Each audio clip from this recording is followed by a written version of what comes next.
Thank you very much again for inviting us. My friend Haidar has already said what I was going to say in terms of thanks for everybody and what he said about Lebanon, Ilan and Felicia and the organizers. I also second that. I will tell you a personal story while they set the projector up. I actually would not be here if it was not for a German missionary by the name of Schneller, who built a school in Palestine for orphans.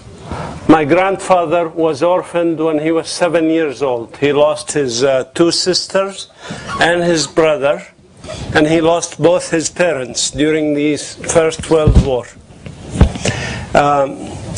My grandfather, at 7 years old, walked into Schneller's girls' school, school, which was for orphans, and the daughter of Mr. Schneller took pity on him and took him into her school. And he managed to become superintendent of the UNRWA refugee schools in the West Bank. He became an author. He had 8 children. Including my mother, and he had 36 grandchildren, and now 110 great-grandchildren. This is the last one. So 110 people really owe their lives, including me, plus 110 in the last generation. So really more than 200 people owe their lives to the kindness of this missionary school. I wanted to talk to you about two issues very quickly. And I was asked to speak about the situation in the West Bank and about nonviolent resistance.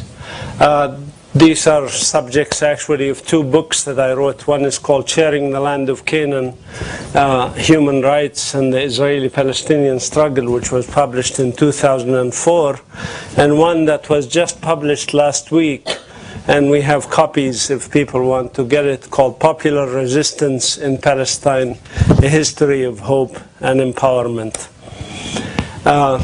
My village of Beit Sahur, the Shepherd's Field, is shown on the picture on the top.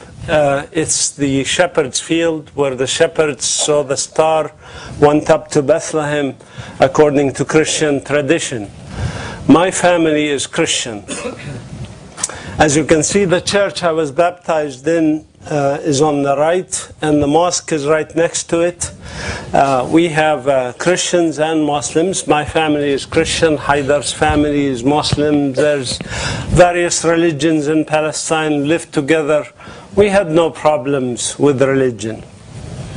My village is actually lucky, and much luckier certainly than Gaza, and much luckier certainly than villages like the one on the bottom, which is one of 530 Palestinian villages, towns, localities that were destroyed between 1947 to 1949. This is shown on the map here. The red dots are the Palestinian villages that were destroyed in the process of creation of the State of Israel. The best book on this, of course, is this is Palestinian refugees being loaded on boats, actually sent into the sea in Jaffa in 1948, literally pushed into the sea. But the best book on this is Ilan Pape's, of course, book on the ethnic cleansing of Palestine. I highly recommend people read it. But, you know, as Haidar said, and Haidar's family is also a refugee family.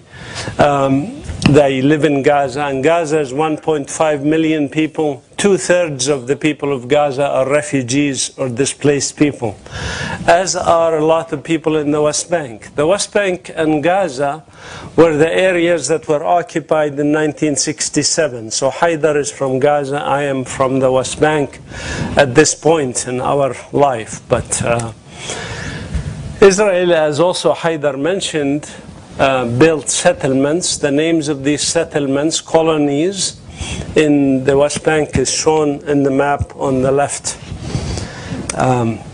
This is one settlement that's next to my house, and that took some land from my relatives' land. This is called Har Homa. This is what it used to look like in 1997 on the top, and what it looks like only 11 years later.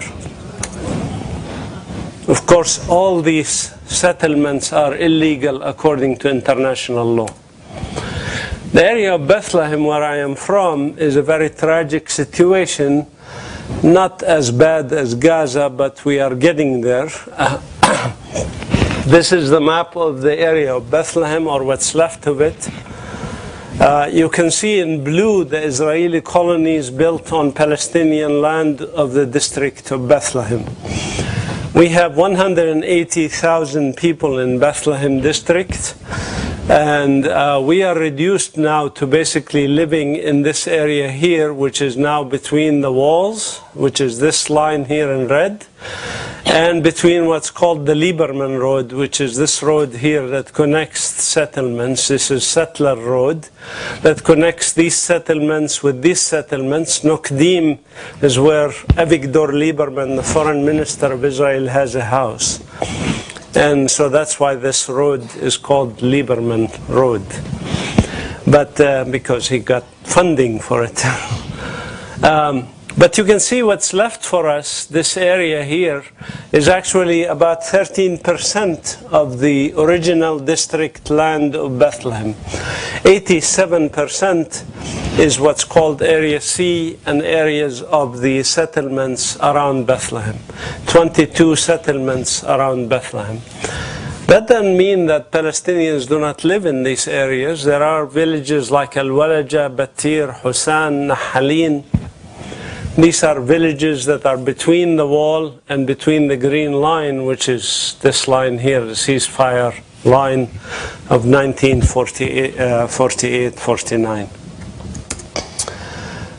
This is true in other parts of the West Bank. Actually, the largest blocks of settlements is in the West Bank is in the form of 5 fingers, 5 digits. You can see them here, starting here, 1, 2, 3, 4, 5 fingers sitting on top of the West Bank.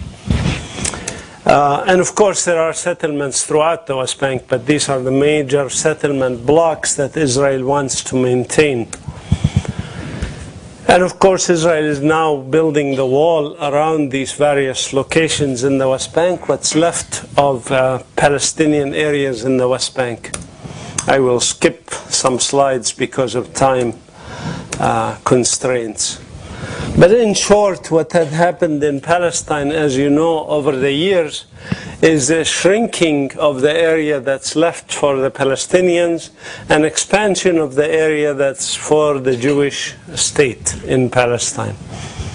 This, as Haidar pointed out, is not unusual in world history. Actually, the map on the right is of the Bantustans in South Africa. The total land area allocated to the black people in South Africa was 9%. I calculated that the area left for the Palestinians here is 8.3%. That includes Palestinians in the Galilee, Palestinians in this area, triangle where Lubna is from, and Palestinians in the Bantustans in the West Bank, in East Jerusalem, in the Negev, and in the Gaza Strip. Together, all of this land is 8.3% of Palestine. So what is the Israeli government calls this system? A system of hafrada. The word hafrada in Hebrew means segregation, which is ironically the same word that the Afrikaners used in South Africa. Apartheid, which also means segregation in English.